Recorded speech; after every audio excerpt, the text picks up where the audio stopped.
Bab 2877. Bertingkah laku bebas. Di kejauhan, Tio mulai tergoda dengan ucapan Mile. Tentu saja, ia sesungguhnya tidak terlalu menyukai Mile. Karena Mile sangat tidak tahu malu. Namun, ia sangat tergoda dengan Raja Kristal. Ia juga sangat membutuhkan uang. Harus diketahui bahwa kultivasi adalah kegiatan yang sangat menghabiskan uang. Selain itu, ia juga perlu membantu keluarga Chu dalam hal ekonomi. Setelah berulang kali memikirkannya, Tio menatap Mile dan bertanya, "Bagi rata, bukan?" Mile segera mengangguk dan berkata, "Benar." Tio menatap Mile dan berkata, "Apakah kamu akan memainkan trik curang?" Mile segera mengangkat tangan kanannya dan berkata, "Aku bersumpah, aku tidak akan melakukan hal itu." Tio menatap Mile, lalu berkata, "Baik." Selesai berbicara, ia duduk bersila dan mulai menyembuhkan cederanya. Ia terluka parah dari pertarungan sebelumnya. Sesungguhnya, ia juga merasa takut pada Mile. Jika sasaran Mile sebelumnya adalah dia, bukan pria berjubah hitam, ia tidak sepenuhnya yakin bisa menahan serangan pedang Mile saat itu.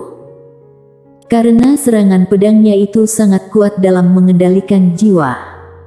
Tio berhenti berpikir dan fokus dalam pemulihan diri. Di samping itu, Mile mengangkat kepala dan melihat ke langit. Pada saat ini, Frena tiba-tiba berkata, "Saudara Ye, serangan pedangmu sebelumnya sangat hebat." Sesungguhnya, ia juga sangat terkejut. Karena ia tidak menyangka bahwa kekuatan Mile akan begitu kuat. Ia pernah melihat Mile sebelumnya yang masih mencapai alam terobos. Namun, kini Mile tidak hanya mencapai alam tiada hati, kekuatan tempurnya juga sangat mengerikan. Sungguh mengejutkan. Fondri yang berada di samping Mile juga tersenyum dan berkata, "Saudara Ye, kamu benar-benar mengejutkan kami." Pada saat ini, ia merasa gembira dan juga terkejut. Yang mengejutkannya adalah kekuatan Mile, sedangkan yang membahagiakannya adalah ia memenangkan taruhan sebelumnya. Mile menggelengkan kepala sambil tersenyum, lalu berkata, "Aku cukup beruntung." Frena dan Fondri tersenyum tanpa berbicara. Frena melihat Mile sekilas. Dibandingkan dengan kekuatan Mile, ia lebih mengagumi kecerdasan Mile. Mile berani melakukan apa yang ingin dilakukan dan menerima segala hasilnya. Selain itu, ia juga tidak tahu malu. Orang berbakat. Pada saat ini, ruang waktu di kejauhan kembali bergetar dan Mile seketika menjadi semangat pada saat melihat adegan tersebut. Telah datang. Anggota alam semesta dimensional datang lagi. Seorang pria dimensional segera muncul di hadapan semua orang. Pria dimensional kali ini mengenakan topeng hitam dan tangannya memegang sebuah senjata istimewa yang mirip dengan duri Shuro. Setelah pria dimensional tersebut muncul, Tio membuka kedua matanya. Pada saat ini, tubuh fisiknya telah pulih. Tio berdiri sambil melihat pria dimensional yang berada di kejauhan itu. Pada saat ini, pria bertopeng itu melihat Mile dan berkata, "Aku ingin bertarung denganmu." Semua orang yang hadir di sana tercengang saat mendengar ucapannya. Begitu juga dengan Mile, mengapa pria bertopeng tersebut ingin bertarung dengannya? Apakah itu karena pria berjubah hitam sebelumnya? Pada saat ini, pria dimensional menatap Mile dan berkata lagi, "Aku ingin bertarung denganmu." Mile seketika marah besar, ia menunjuk Tio dan berkata, "Bertarunglah dengannya." Tio terdiam. Pria dimensional itu menatap Mile dan berkata, "Aku ingin bertarung denganmu." Mile melambaikan tangan dan berkata, "Aku tidak mau." Pria dimensional mengerutkan kening dan bertanya, "Apakah kamu takut?" Mile berpikir sejenak, lalu melihat Tio dan berkata, "Bertarunglah dengannya."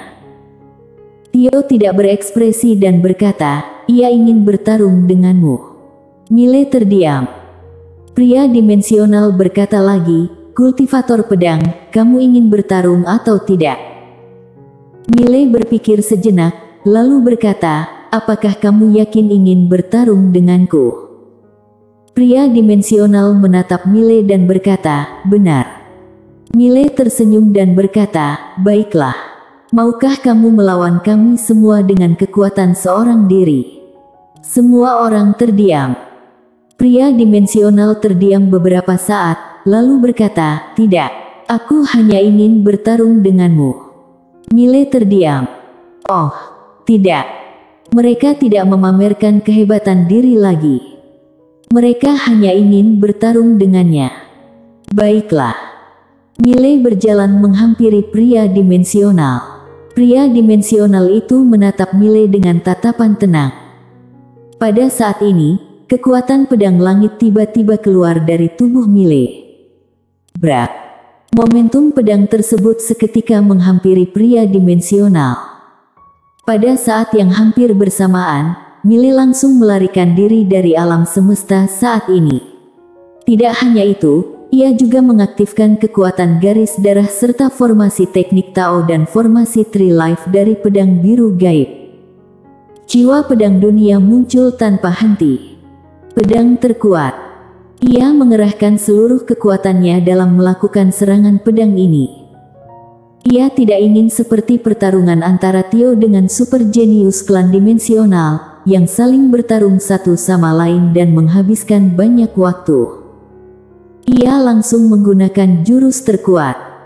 Ia akan bertarung selagi mampu dan ia akan melarikan diri jika tidak mampu.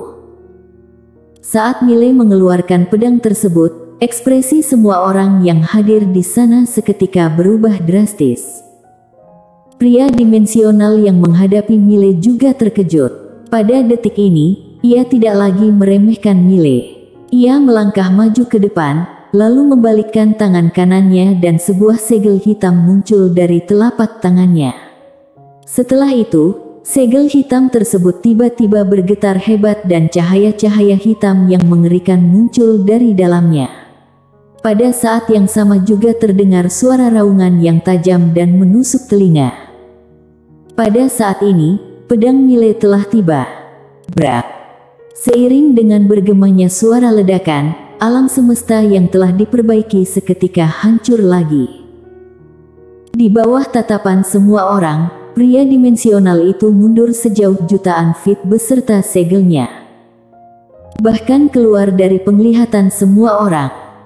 Semua orang membeku. Mile melihat ke kejauhan, di mana segel hitam pria dimensional itu telah hancur. Pada saat yang sama, tubuh fisik pria dimensional juga telah menghilang dan hanya tersisa jiwa. Tepat ketika Mile hendak beraksi, Tio tiba-tiba berkata, serahkan padaku. Ia hendak beraksi, tetapi Mile tiba-tiba berkata, kali ini, ia tidak ingin kita bertarung secara kelompok. Ekspresi Tio tercengang saat mendengar ucapannya. Mile tidak bisa berkata-kata, Tio juga ingin mengambil keuntungan. Tio melihat pria dimensional yang berada di kejauhan itu sambil menggelengkan kepala dan ia merasa sayang. Mile melihat pria dimensional itu. Pria dimensional terdiam beberapa saat sambil melihat segel hitam yang telah hancur di tangannya. Ia kemudian mengangkat kepala dan melihat Mile. Tepat ketika ia hendak berbicara, sebilah pedang tiba-tiba muncul di depannya. Tebasan masa depan. Ditambah dengan kekuatan 3 kehidupan, serangan pedang tersebut menjadi semakin aneh. Setelah pedang tersebut telah menusuk dahinya, pria dimensional barulah menyadarinya. Tentu saja sudah terlambat. Brak. Pria dimensional langsung dipaku di tempat dan jiwanya dikunci oleh pedang biru gaib. Semua orang membeku. Mile telah menang. Tio menatap Mile sambil memikirkan sesuatu. Di sisi lain, Robin yang berada di samping penguasa tiada batas tiba-tiba berkata, Raja pengandal dukungan sangat hebat. Penguasa tiada batas berkata, apakah ia termasuk hebat? Robin ragu-ragu sejenak, lalu berkata, apakah mengakui kehebatan orang lain sangat sulit? Penguasa tiada batas melihat Robin dan berkata, biksu tua, apakah kamu ingin mengatakan aku pelit dan suka mempermasalahkan segala sesuatu? Robin menyatukan kedua telapak tangannya dan tidak berbicara. Penguasa tiada batas menggelengkan kepala dan berkata, aku sungguh tidak bisa berkata-kata. Sambil berbicara, ia melihat Miley yang berada di kejauhan itu dan berkata, pada saat ini, kekuatannya memang termasuk hebat. Namun, ia masih memiliki kesenjangan jika dibandingkan dengan dua super jenius klan dimensional yang sebenarnya. Karena serangan pedangnya tadi adalah pedang terkuat yang ia miliki. Meskipun pedang tersebut dapat mengancam dua sosok klan dimensional itu, ia tidak akan bisa mengalahkan mereka. Apakah kamu mengerti? Robin bertanya, apakah mereka akan keluar? Penguasa tiada batas mengangguk dan berkata, mereka tidak akan muncul pada permulaan. Namun, mereka kini pasti akan muncul.